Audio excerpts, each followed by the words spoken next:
Hello, young artists. Kamran here, and today we're diving into the world of drawing. Grab your drawing tools, and let's have some creative fun.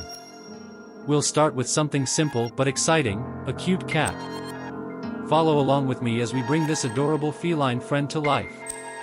No need to worry about perfection, the key is to enjoy the process and let your imagination soar. Begin by sketching a round head for our cat, followed by two pointy ears.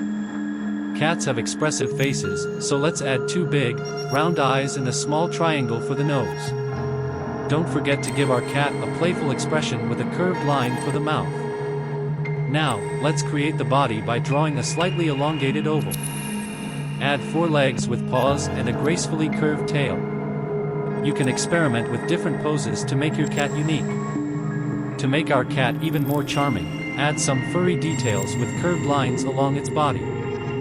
Feel free to get creative with patterns, maybe stripes, spots, or anything else that sparks your imagination. And there you have it, a delightful cat ready to brighten up your drawing. Share your creations in the comments below.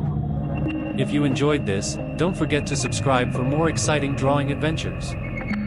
Keep those creative juices flowing, and I can't wait to see your artistic interpretations. Until next time, happy drawing!